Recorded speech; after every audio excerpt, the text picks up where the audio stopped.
will come as no surprise if you've been following our ceramics exhibitions here at the Goldmark Gallery, that there is something of a generational change going on. In the last few years, we have seen a number of veteran makers moving on from the craft. We've seen the passing of people like Phil Rogers, Whichford Pottery.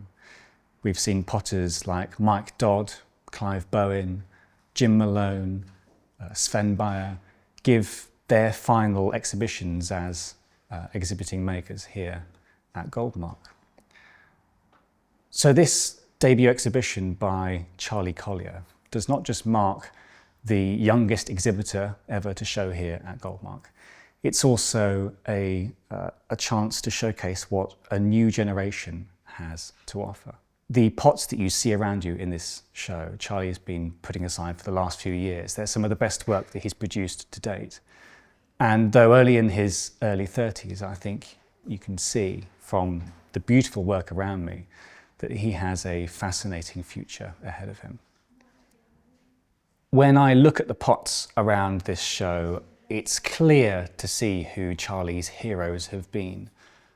There is a great debt to Sven Bayer, with whom he actually worked briefly at Collier Studios in Devon, particularly in his wonderful Devon jugs, in the huge jar forms that you see downstairs in the gallery and up here in this space.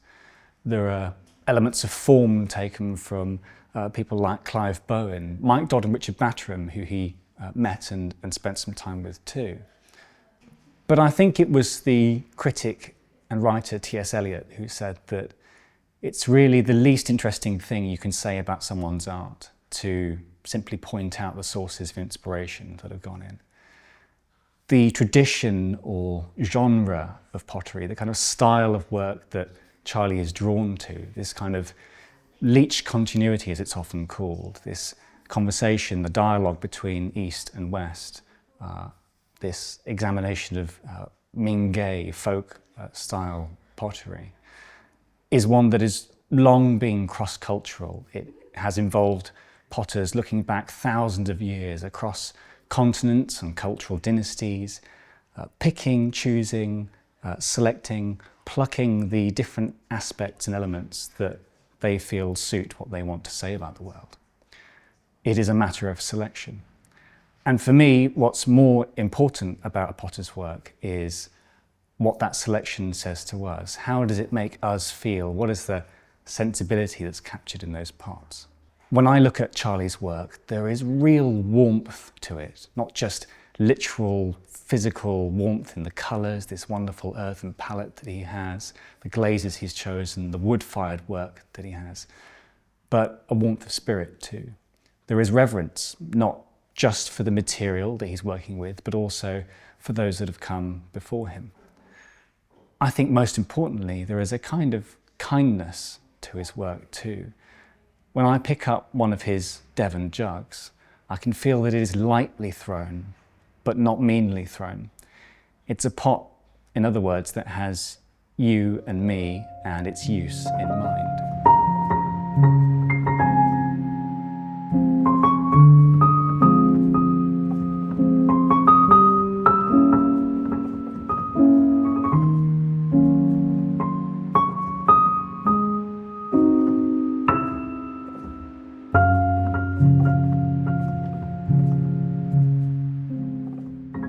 Charlie's own relationship with clay and pottery, I think, started as a teenager where he sort of fell in love with the medium.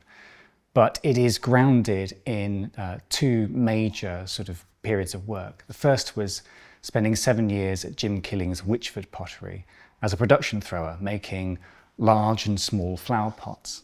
It's there really that he had an incredible grounding in the rudiments of what running a pottery, what the physical demands of it would be. He then followed that with 5 years at Collier Studios in Devon, where he worked with the team and the wood-fired kiln that Sven had set up there a number of years before. It's those two periods of his life that have given him an incredible grounding in craftsmanship, in technical skill, things that are vitally important and difficult to come by in the world of pottery today. Evidence for that craft skill is clearly on display. These are pots that have been beautifully designed. They've been thought through both how they're going to be used, but also how they sort of speak to each other. There's a kind of a consistency, a continuity to the voice across this work. And that's often the hardest thing for a young potter to develop. More importantly though, I think Charlie is aware that craft skill and technique are a means to an end. The printmaker, Stanley Hayter, used to say that technique is not a mechanical device for making better pictures or better things. It's a condition, it's a liberating condition. It's something that frees you, that allows your hand and your mind not to think about the intricacies of what you're doing, but to be creative and imaginative. I am not a potter, but I did play the piano for a number of years, and if I can describe it this way. As a musician, it's necessary to spend those many hours practicing your scales, going over the passages that are difficult in a piece of music.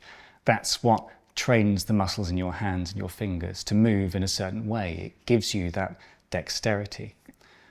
But when it comes to the important part, when it comes to playing the music, whether it's for an audience or just for yourself, your eyes might be looking at the sheet music in front of you, but you're not reading the notes. You're not thinking about where your fingers are going. You're feeling the kind of swell and ebb of the phrase of music. You're feeling the sounds that are coming out of the instrument in an almost three-dimensional way.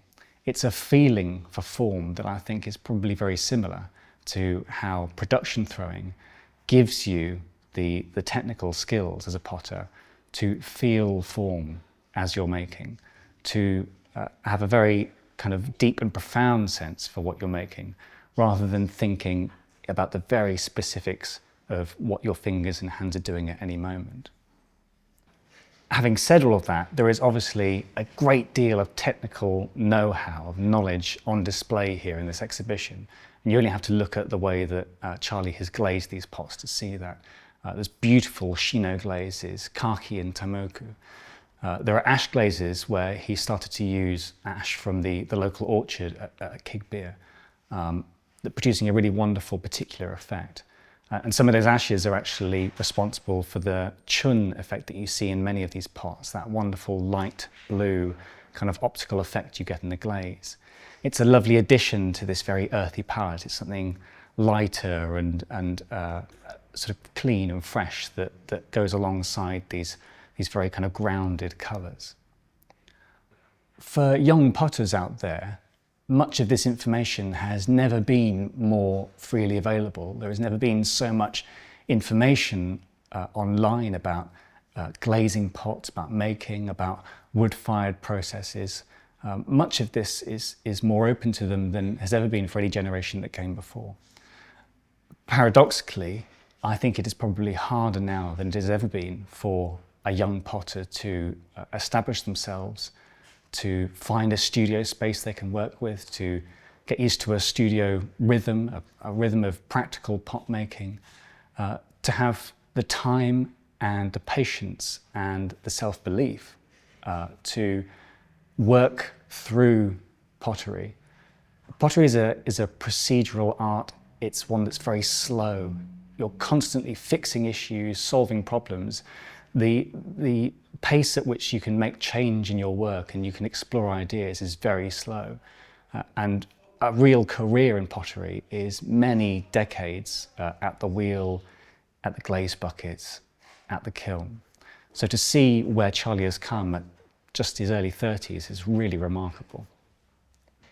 What I think is most impressive about this exhibition of Charlie's, though, is that it demonstrates that he's not been in a rush to express himself and find that individual voice, that he's been happy to let the process take him there and to arrive at it by its own means. There's a wonderful essay that Michael Cardew wrote about this very subject. I'm going to read some of it because I think it applies quite aptly to Charlie's work. Cardew thought that to become a good professional potter meant preserving some of what he called the spark and the freshness, even some of the clumsiness coming from his probably amateur beginnings, always being drawn on irresistibly by glimpses of things that at the beginning you never thought would be within your range. Collier was imagining the starting potter faced with the kind of onslaught of technical knowledge about materials and process that you have to acquire. And he imagined them resorting maybe to packet-bought clays, to glazes, prefabricated kilns. And these all have their place, he says. But in combination together, when they're relied upon, they can produce pots that are only partly yours. They won't be as good as they have a right to be.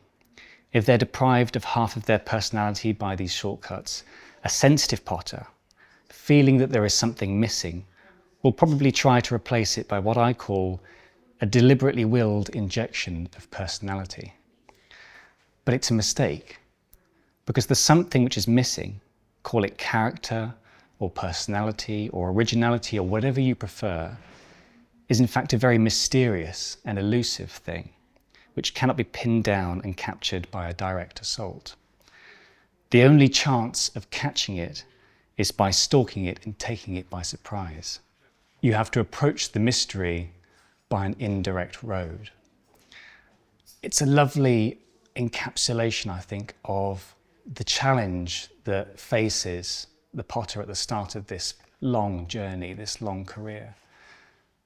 Looking around at these wonderful pots and seeing how accomplished Charlie already is, I have every confidence that he is going to become one of our greats.